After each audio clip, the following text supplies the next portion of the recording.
Assalamualaikum warahmatullahi wabarakatuh. Selamat pagi, Pak. Sebelum saya memperkenalkan alat-alat laboratorium, izinkanlah saya untuk memperkenalkan diri saya. Nama saya Sulislawati KH, NIM 2013010030, Prodi Budidaya Perairan, Universitas Nusa Cendana Timur, Fakultas Kelautan dan Perikanan.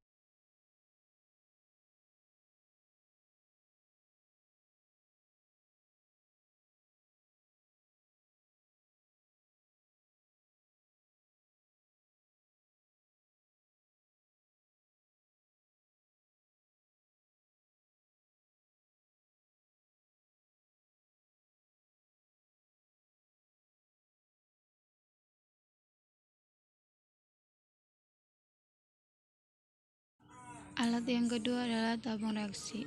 Yang pergunaannya sebuah wadah untuk menampung reaksi kimia dalam skala medium untuk melakukan percobaan reaksi kimia dalam skala kecil sebagai wadah untuk perkembangbiakan batas volume yang dikehendaki.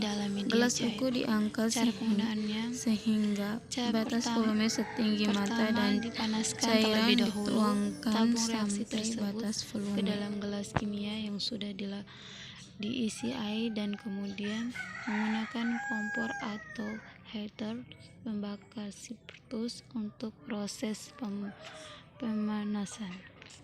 Alat yang ketiga adalah labu ukur. Berfungsi untuk menyimpan larutan dalam kimia analitik yang konsentrasi dan jumlahnya diketahui dengan pasti, dan kekuaratan yang tinggi karena di bagian leher terdapat lingkaran kardus volume toleransi, suhu kalibrasi, dan kelas. Pada lehernya juga terdapat tanda batas yang menunjukkan volume sebagaimana tertera pada badan labu. Takar biasanya berwarna transparan, tetapi ada yang berwarna gelap.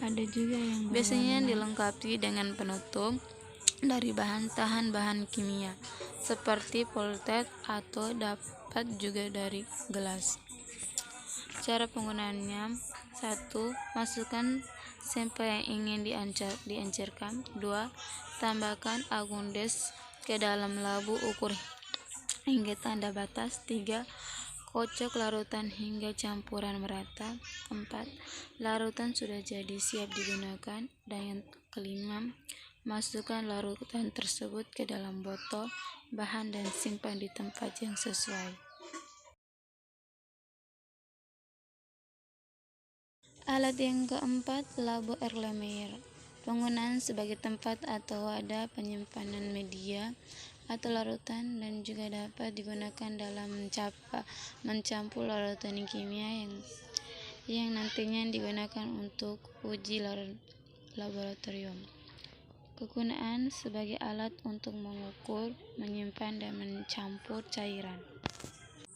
Alat yang kelima adalah gelas beker. Kegunaannya adalah sebuah wadah penampung yang digunakan untuk mengaduk, mencampur, dan memanas cairan yang biasanya digunakan dalam laboratorium. Alat yang keenam, pipet tetes. Kegunaan untuk memindahkan larutan dari satu wadah ke wadah lain dengan jumlah yang sangat sedikit dan dengan tingkat keterutan pengukuran volume yang sangat rendah. Penggunaannya: pertama, bola kertas yang ada di atas pipet tetes dipencet dan tahan, kemudian dimasukkan ke dalam cairan. Saat pipet dimasukkan, bola kertas dipencet dan angkat pipet dari cairan, lalu pindahkan ke wadah lain.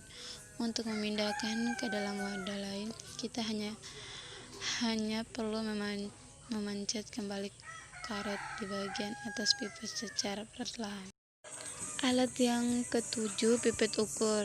Kegunaannya untuk memindahkan cairan atau larutan ke dalam wadah dalam berbagai ukur, volume, dan skala. Terbesar adalah 50 ml. Penggunaannya: sedot cairan yang dibutuhkan ke dalam pipet ukur dengan dibantu filler hingga memiliki volume yang diinginkan.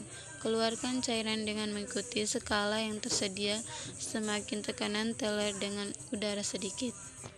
Alat yang relevan adalah pipet ukur volume. Kegunaannya untuk memindahkan dan mengambilkan cairan atau larutan dengan volume tertentu sesuai dengan label volume yang terdapat pada bagian yang mengembang. Penggunaannya mulai dengan membilas pipet volume menggunakan cairan yang akan dipindahkan.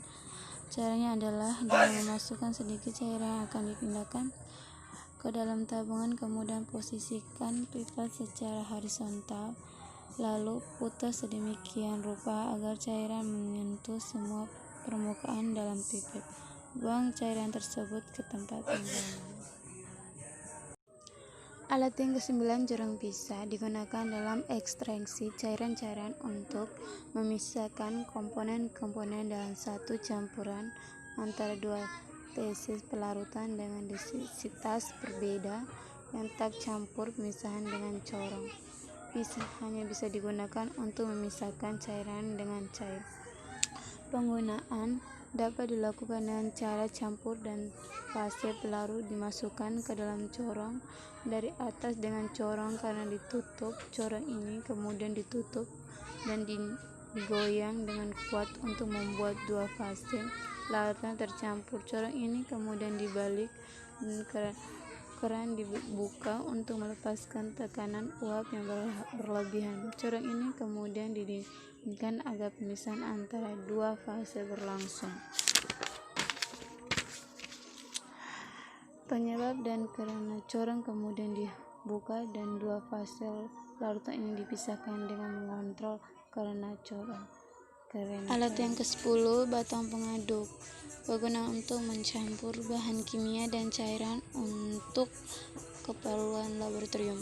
Penggunaan digunakan untuk mencampurkan larutan, dapat pula untuk membantu deteksi larutan dari satu wadah ke wadah lain, sementara pendataan tetap tergagal di wadah atas. Alat laboratorium. Jika ada kesalahan, mohon maaf. Sekian dan terima kasih. Assalamualaikum warahmatullahi wabarakatuh.